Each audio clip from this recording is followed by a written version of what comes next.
प्रेम से बोलिए शंकर भगवान की जय। माता गौरा पार्वती गणपति ललनमा की जय। हर हर महादेव। देवों का देव महादेव जी के चरण में प्रणाम करती हूँ, मेरा प्रणाम स्वीकार हो। माता गौरी पार्वती के चरण में प्रणाम करती हूँ, मेरा प्रणाम स्वीकार हो। गणपति ललनमा के चरण में प्रणाम करती हूँ, मेरा प्रणाम स्वीकार हो। धरती पर बैठे धरती माता के चरण में प्रणाम करती हूँ, माता जी और पिताजी के चरण में प्रणाम करती हूँ, मेरा प्रणाम स्वीकार हो। सब गुरु भैया बहना के चरण में प्रणाम करती हूँ, मेरा प्रणाम स्वीकार हो।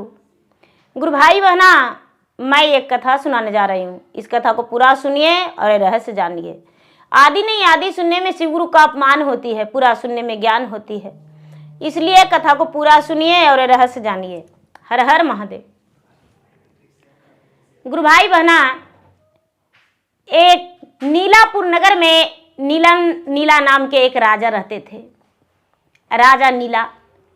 तो जो राजा नीला थे, राज में अपने प्रजा को कभी दुख नहीं देते थे। उनकी पत्नी भी बड़े अच्छे स्वभाव की थी और कभी भी किसी के साथ कोई गलत नहीं की थी। लेकिन जानते हैं दीदी, भगवान उसी को अपने पास बुलाते हैं जो अच्छे काज करते हैं, अच्छे रहते हैं। भगवान को कहना है कि हम इंसान को अपने पास बुला लेंगे, जो हैवान है उसको संसार में पूरे बदनाम होने को लिए छोड़ देंगे, लोगों को बर्बाद करने के लिए छोड़ देंगे। तो राजा साहब का जुड़वा संतान हुआ, राजा साहब को जुड़वा संतान हुआ। जब जुड़वा संतान हुआ दीदी, रानी साहब बड़ी खुश हो गई। पूरे राजमहल में पूरा खुशी था, पूरे नगर में धूमधाम ढोल बाजे नगाड़े बज रहा था।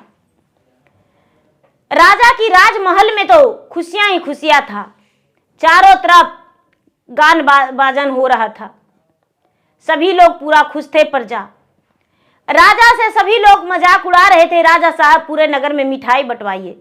राजा के घर में पूरे भोज भंडारा हुआ। राजा साहब ब्राह्मणों को बहुत दान दिए, जहां तक के कि कुछ वृद्ध लोगों को वस्त्र भी बंटवाए। राजा का खुशी के ठिकाना नहीं था घर में। लेकिन ये खुशी राजा के घर में ज्यादा दिन नहीं रहा। ये खुशी राजा के घर में ज्यादा दिन नहीं रहा। राजा के घर में सिर्फ 7वें दिन रानी अचानक पेट में दर्द हुआ और उसके बाद पता नहीं कौन ऐसा बीमारी था जो रानी चल बसी। राजा के घर में मातम छा गया, सब खुशी माटी में मिल गया। अब 2 संतान राजा का जुड़वा संतान, मां का टूअर हो गया। जब मां का टूअर हो गया तो राजा अपने दाई दासी को कहने लगे कि मेरा बच्चा को पोस दो। दाई दासी कहती है कि राजा साहब, आपका जुड़वा बच्चा है, जो दूध हम आपका बच्चा को पिलाएंगे वो तो मेरा बच्चा भी है, जितना वक्त आपको बच्चा में देंगे मेरा बच्चा भी है, मेरा घर में भी है काम, हम आपका बच्चा का मां नहीं बन सकते हैं, अपना दूध अपना बच्चे को पिलाएंगे। राजा साहब अपने बहन को बोले कि बहन, मेरा बच्चा का पोस दो और बदले में आधा राज का उत्तराधिकारी बना देंगे। लेकिन बहन बोली कि नहीं भैया, घर गृहस्थी है मेरा, भगवान का कृपा से मेरे पास से आप कोई कमी नहीं है, इसलिए हम आपका बेटा का नहीं पोसेंगे। राजा दोनों बच्चा के डलवा में ले लिए, दौरी में, और दौरी के ऊपर छतरी लगा लिए और माथे पर करके राजा जैसे कृष्णा जी को पिताजी जेल से लेकर गए थे जसोदा जी के पास, उसी तरह राजा सर पे टोकरी में लेकर और ससुरारी गए। अपना सरहज को बोले कि भाई मेरा बच्चा को पोस दो, लेकिन उनका बच्चा को कोई नहीं पोसा। राजा बच्चा को सूरत देखते हैं और अपना पत्नी का याद करते हैं कि रानी साहब आप मेरे बच्चे को अनाथ बना के चले गए, मैं क्या करूं? मुझे समझ में नहीं आता है, इतना सुंदर प्यारा बच्चा को कोई नहीं पूछता है। हम तो जानते थे कि मेरे लिए पूरा प्रजा मेरे भाई है, बंधु है, मेरा बहन कलेजा का टुकड़ा है, लेकिन मेरा बच्चा का प्रतिपाल कोई नहीं कर रहा है। राजा साहब घर लौट के आ गए, बड़ा उदास रहने लगे। मंत्री सलाहकार जो था राजा से बोला कि ए राजा साहब, आप दूसरा विवाह कर लीजिए, आपके घर में बच्चे के पोसने पालने वाली आ जाएगी और इससे ज्यादा क्या हो सकता है। राजा साहब कहते हैं कि हम दूसरा विवाह नहीं करेंगे, हम यदि दूसरा विवाह कर लेंगे तो मेरा बच्चा को सौतेली मां हो जाएगी और मेरे बच्चा को तकलीफ देगी। राजा जो है, राजा ब्याह करने से इनकार कर रहे थे। 2 महीना 3 महीना बीता, राजा बच्चा को पोसने पालने से बेबस हो गए। उन्हें बच्चे का पालन पोषण करना बड़ा मुश्किल हो रहा था। तब राजा जो है, राजा अपना दूसरा विवाह के लिए ऐलान करती है, भाई कोई नगर में है गरीब घराने की बेटी जिससे हम ब्याह कर लेंगे। राजा साहब का ब्याह का तैयारी हो गया। एक सुंदर सी लड़की राजा साहब के ब्याह के लिए तैयार हो गई। राजा साहब के घर में ब्याह कर आ गई। राजा की नई रानी आ गई। दोनों बच्चे को देखकर बड़ा खुश थी कि हाँ मेरा 2 पुत्र हैं। दोनों बच्चे को पालन पोषण में लग गई। दोनों बच्चे को पालन पोषण में लग गई। समय से उसका तेल लगाना, समय से कपड़े धोना, समय से कपड़ा चेंज करना, नहाना, उसको दूध पिलाना। बिन मां के बच्चे का पोसने में बड़ा दुख होता है। तो नई मां पोसने लगी। धीरे धीरे धीरे धीरे धीरे बच्चा करीब करीब 3 से 4 साल के हो गया तो गर्भवती हो गई।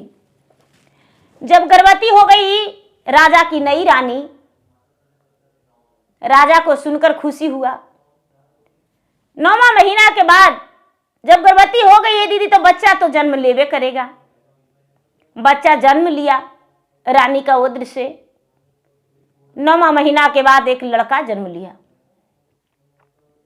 जब लड़का जन्म लिया तो दोनों बच्चा जो है,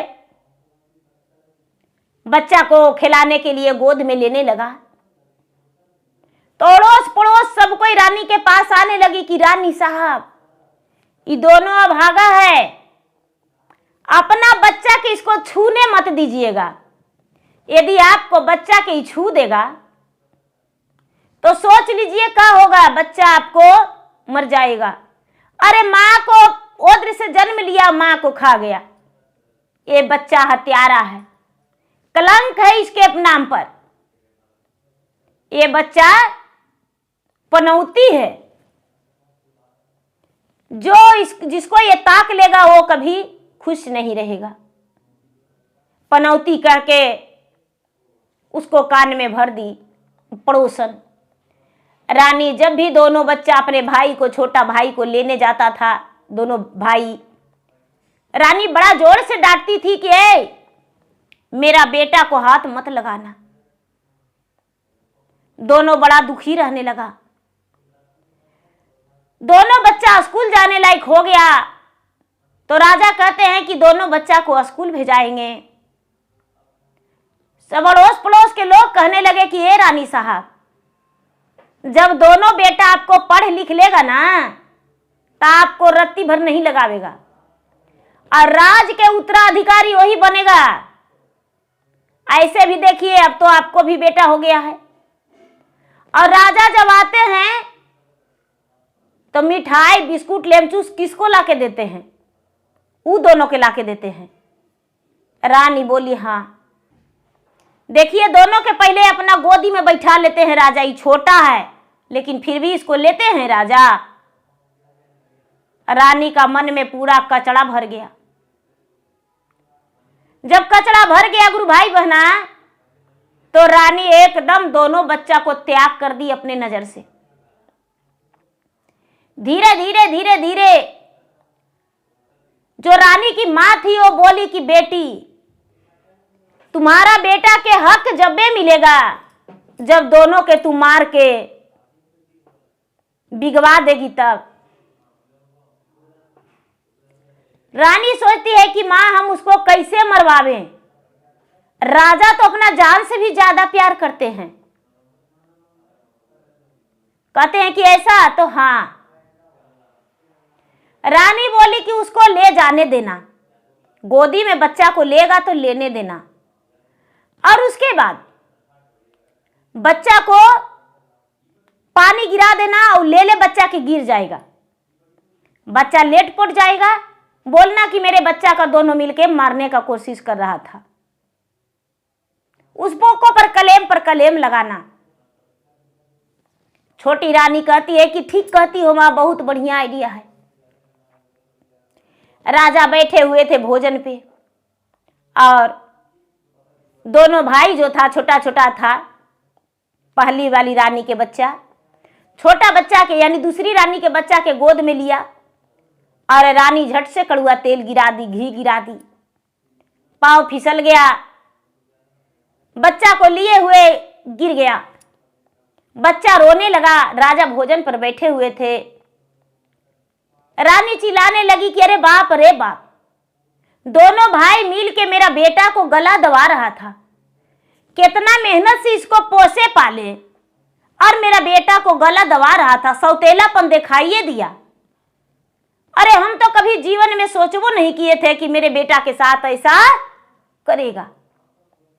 दोनों बच्चा कहता है कि नहीं मां, मेरा पांव फिसल गया मां और गिर गए।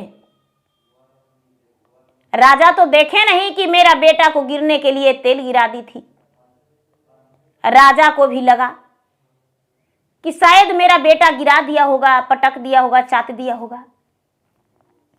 राजा एक तरफ ले जाकर कहने लगे कि बेटा तुम इसे क्यों मारना चाहता है, वो तुम्हारा भाई है। दोनों भाई बोला नहीं पिताजी, हम उसे तो लाड प्यार से लेते हैं लेकिन मां लेने नहीं देती है। राजा तो अपना राज दरबार में दिन भर रहते थे, कचहरी में, काम में। दोनों बच्चा तो मां के पास रहता था, शिकवा शिकायत नहीं करता था। रानी खाना देती थी तब पर भी और नहीं देती थी तब पर भी, दोनों शिकवा शिकायत नहीं करता था। इतना रानी राजा के कान में भर दी कि राजा के नफरत होने लगा दोनों बच्चा से। इतना अनाप शनाप भरने लगी, इतना अनाप शनाप भरने लगी कि दोनों बच्चा से नफरत हो गया। एक दिन रानी कोप कक्ष में जाके सो गई। कोप कक्ष में जाके सो गई, दरवाजा बंद करके। राजा राज दरबार से आए, कचहरी से घर के अंदर नहीं नजर पड़ा तो दाई दासी से कहते हैं कि रानी कहाँ गई। बोले कि राजा साहब रानी को तो हम नहीं देखे इधर, लेकिन लगता है कि रानी गुस्से में है और कमरा में बंद किए हुए हैं कोप कक्ष में। राजा दरवाजा खुलवाए, रानी नहीं खोली। राजा केवाड़ी उठा के अंदर गए, हाथ से टोए, पैर से टोए, लेकिन रानी सुगबुग नहीं की। जब रानी सुगबुग नहीं की, बिछावन के तरह पूरा जो घघैली होती है दीदी गगरी, उसका टूटना पूरा में बिछा ली थी और ऊपर से चादर बिछा के, और रानी इधर करवटिया फेरती है तक कड़, इधर करवटिया फेरती है तक कड़। राजा के दिखा के करवट फेरने लगी। राजा कहते हैं क्या हुआ? तो राजा साहब मेरा तबीयत ठीक नहीं है। कहते हैं कि वैद्य जी को बुला देते हैं। तो ठीक है बुलवा दीजिए। वैद्य जी से तो रानी पहले बात कर चुकी थी। वैद्य जी आए तो बोले कि अरे राजा साहब, इनका प्राण बचना बड़ा मुश्किल है। कहते हैं कैसे? तो देखिए राजा साहब, आपका जो दोनों बेटा है, बेटा के कलेजा पर चढ़ के और ये स्नान करेगी और कोमल कलेजा भूंज के खाएगी, तब भी ठीक होगा, और नहीं तो ये ठीक नहीं होएगा। कहते हैं कि ऐसा? तो हाँ। राजा साहब कहते हैं कि ऐसे कैसे हो सकता है, मेरा बेटा है और उसको हम मरवा कैसे सकते हैं। राजा साहब मंत्री से बोले तो मंत्री कहते हैं कि राजा साहब, बेटा और जन्म ले लेगा, लेकिन पत्नी दूसरी है। राजा साहब ऐसा कीजिए कि रानी के कहना मान लीजिए। राजा और मंत्री दोनों बात किए तो मंत्री जो थी रानी से मिली हुई थी, दोनों का साजिश था धन हड़पने के लिए। राजा जल्लाद को बोले सवेरे सवेरे कि भाई, मेरा जो दोनों बेटा है, दोनों बेटा के ले जाके और मार के कलेजा निकाल के ला के हमको दे दीजिए। जल्लाद बोलता है कि राजा साहब, ये क्या बात है जो आप अपने बेटा को मरवा रहे हैं? राजा बोले ज्यादा बोलने की बात नहीं, इसका कोई जरूरत नहीं। तुम मेरा दोनों बेटा के काट के और कलेजा लाके दे देना। कोई जल्लाद तैयार नहीं हुआ दीदी, कोई जल्लाद तैयार नहीं हुआ। ले जाते समय एक जल्लाद बड़ा जोर से बोला, अरे बाप रे, मेरा प्राण नहीं बचेगा, क्योंकि रानी का कर्तव्य बहुत अच्छा था। दोनों बच्चा बहुत प्यारा था, बहुत सुंदर था, मीठी बोल उसका अनमोल था। सभी जल्लाद इनकार कर गया। राजा जो है, राजा सब अपना अपना पूरा, जल्लाद पेट दर्द कर रहा है तो माथा दर्द कर रहा है तो चक्कर आ रहा है, हम नहीं जाएंगे, राजा को बेटा को हम नहीं मार सकते हैं। सब अपना अपना बहाना लगा लिया। रानी बोली कि जब तक कलेजा नहीं लाके देंगे, जब तक हम उठेंगे नहीं, मेरा प्राण नहीं बचेगा।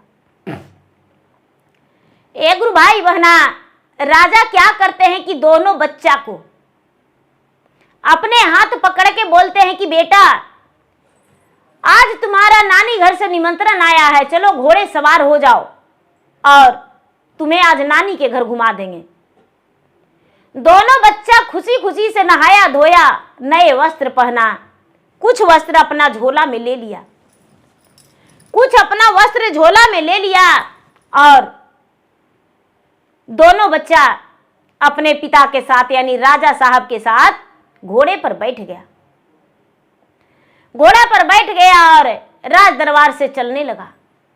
चलते चलते चलते चलते चलते चलते चलते चलते राजा साहब अपने दोनों बेटा को वन में लेकर चले गए, बड़ा दूर सुनसान दनुआ भनुआ के जंगल में लेकर चले गए। देखते हैं दीदी, जो देखे होंगे वो जानते होंगे कि दनुआ भनुआ का जंगल कितना लंबाई है, बहुत दूर है तक है। तो चला गया दीदी, तो राजा साहब जंगल में हिल गए। जब जंगल में हिल गए तो दोनों बच्चन कहता है कि पिताजी, हमको बहुत डर लगता है, हमको बहुत डर लगता है, अब हम क्या करें? इस जंगल में आप हिल रहे हैं, बाघ सियार गूंज रहा है। राजा साहब अपने थैला में करके कटार लिए हुए थे।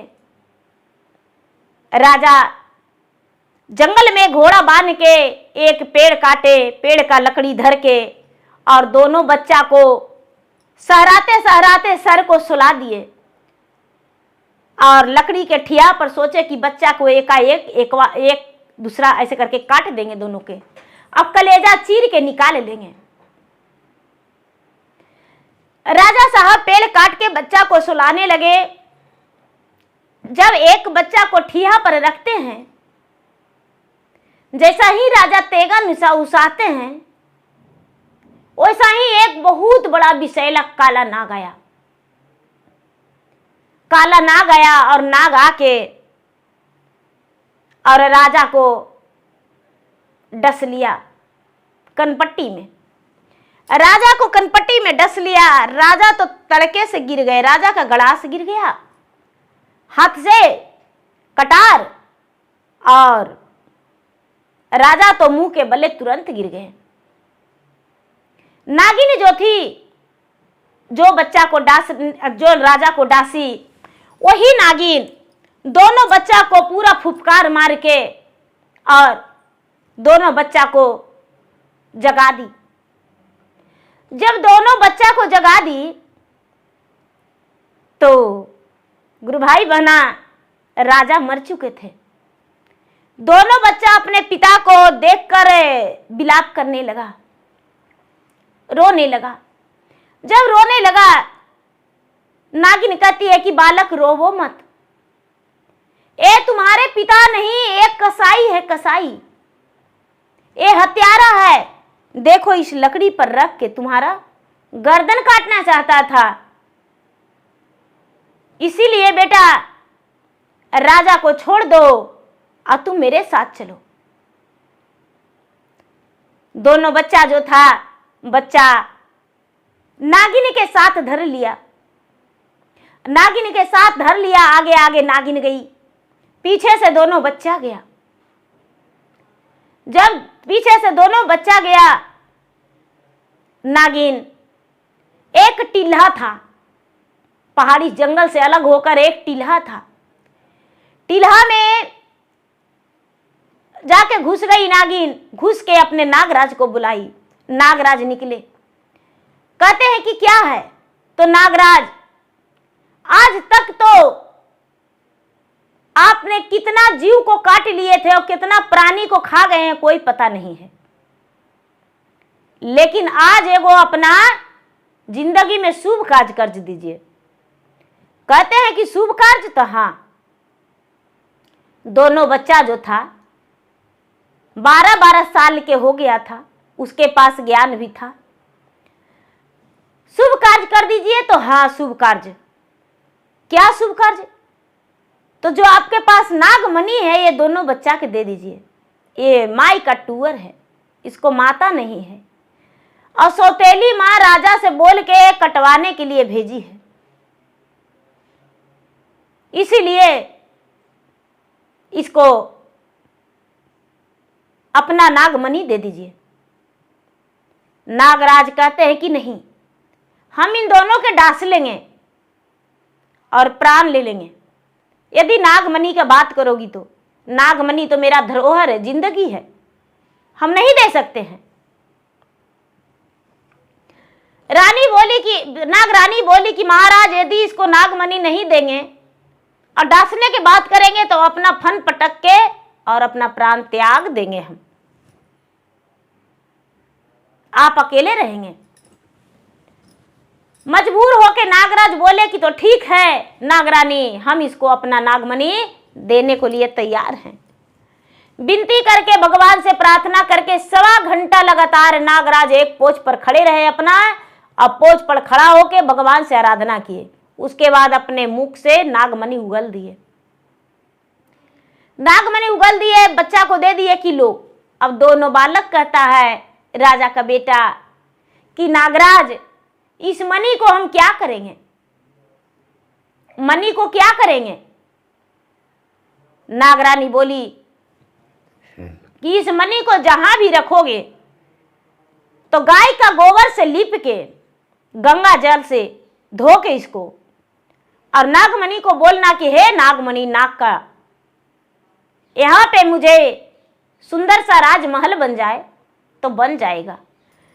गाड़ी बंगला जे भी मांगेगा ये नागमणि से हो जाएगा। ये भगवान का शक्ति है, भोलेनाथ का दिया हुआ नागमणि है। अब दोनों बच्चा ले लिया और नाग नागिन को नमन किया, नमस्कार किया। नाग दोनों बच्चा जो था घर की ओर चल दिया। घर की ओर चल दिया। घर से 10 किलोमीटर पहले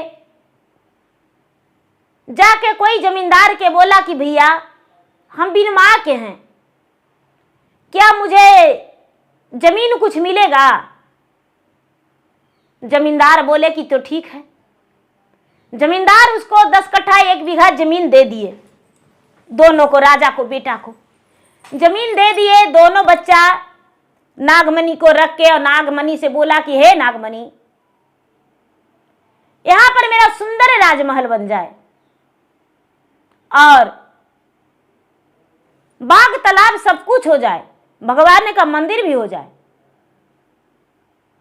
दोनों हाथ जोड़ा, आंख मुना, 1.25 घंटा के बाद खोलता है तो उसका जगमग जगमग वहां दीपक जल रहा है चारों ओर। सुंदर सा राजमहल तैयार हो गया। दोनों भाई देखा तो चकित हो गया कि अरे सचमुच में नागमणि बड़ा कमाल का है। नागमणि कोठी के कंधा पर रख दिया। अब क्या होता है दीदी कि वहां से नागिन चली और जो रानी थी, रानी का एक छोटा बच्चा जो था उसको जाके वो डस लिया, बच्चा भी मर गया। अब जो रानी है, रानी बिल्कुल नहीं घर के रही नहीं घाट के रही। पति भी चले गए और पुत्र भी चला गया। पति भी चले गए, पुत्र भी चला गया। पूरे राज्य में हाहाकार हो गया कि नहीं राजा को पता है और नहीं दोनों बेटा को पता है।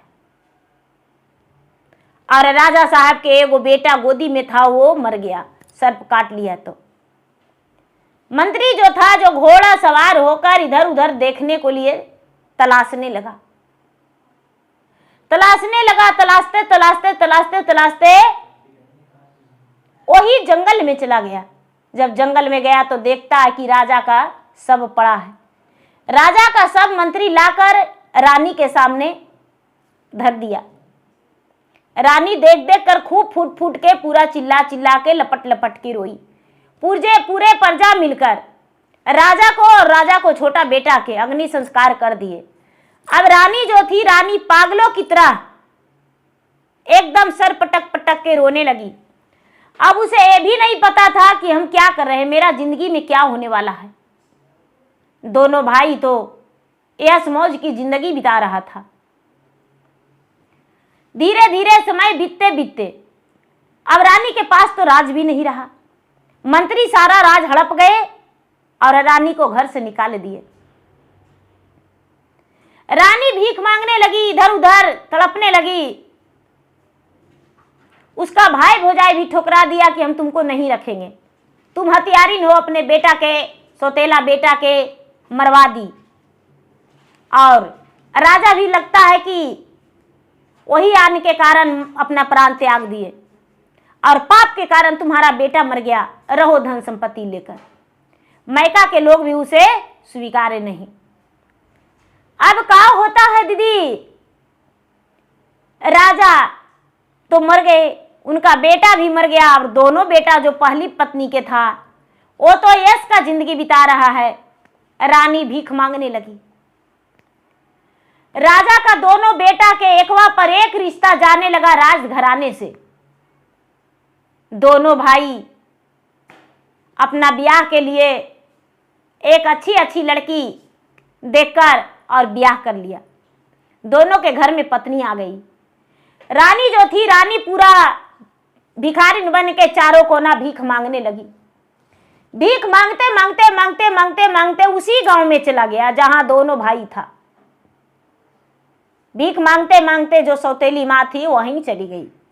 गांव में भीख मांग रही थी तो गांव के लोग बोले कि ए भिखारिन, इधर का भीख मांग रही हो, देखो एगो यहाँ नया राजा बसा है, ज्यादा दिन से नहीं, 3-4 साल से बसा है। कोई भिखारी को भूखा नहीं छोड़ता है। उसके पास जाओगे तो तुम्हें बोरिया भर अनाज देगा, सोनो चांदी दे देगा। रानी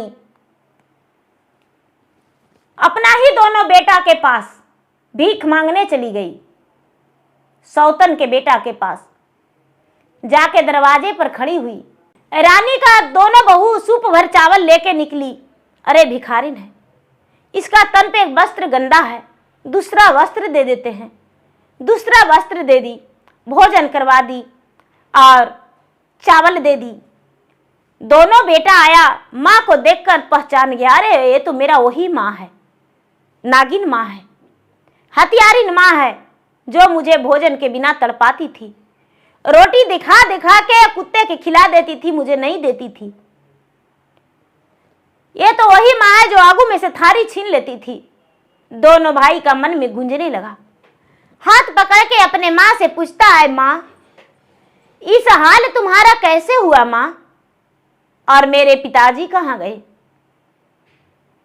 माँ तू तो पिताजी को काटने के लिए मुझे बोली थी ना कि काट दो मेरा बेटा को, तो पिताजी कहाँ गए माँ? रानी दोनों बेटा को देखकर लपट झपट के रोने लगी और कहती है कि बेटा जैसा किए वैसा हम पा गए बेटा, अब मुझे माफ कर दो। राज के लोग भी मुझे प्रजा लोग निकाल दिए और मेरा मैका के लोग, मेरा माँ जो है ये हाल करवाई है बेटा, अब मुझे रख लो बेटा। दोनों बेटा कहता है कि माँ नागिन को फन को कुचलल जाता है, उसको दूध नहीं पिलाया जाता है माँ। यदि तुम्हें हम रखेंगे तो तू मेरा बेटा बेटी के दिक्कत पहुंचा देगी, तब मेरा पत्नी के मार डालेगी। कहती है नहीं बेटा, हमको रख लो बेटा। सब लोग कहने लगे कि वो भिखरनिया राजा के माँ, इतना बड़ा राजा है, उनका माँ भीख मांगती है, भीख मांगती है। नौकर चाकर के द्वारे सब गांव जान गए, सब कोई कहने लगे रख लीजिए राजा साहब, रख लीजिए। दोनों बेटा को दया आ गया और सौतेली माँ को रख ली। अब वही भिखारिन दोनों बहू को एकदम माँ से ज्यादा मान सम्मान देने लगी, दोनों बहू को प्यार देने लगी। सास का प्यार नहीं मिला था, वही सास प्यार देने लगी। दोनों भाई का माँ का प्यार नहीं मिला था, तो दोनों भाई को माँ का प्यार वही भिखरनिये दी। तो देखिए राज रानी का भी भीख मांगना पड़ा। कैसे? जो दोनों राजकुमार था वो अपना जीवन में कभी दुख नहीं काटा, जीवन में उसे सुख ही सुख मिला, दोनों अपना आराम का जिंदगी बिताया। तो गुरु भाई बहना, आराम की जिंदगी राजकुमार को मिला, राज रानी को कितना दुख हुआ, भीख भी मांगना पड़ा। पति को भी त्याग कर दिया, दुनिया से चले गए पति और बेटा भी, न घर के न घाट के, बीच रास्ता के। तो प्रेम से बोलिए शंकर भगवान की जय।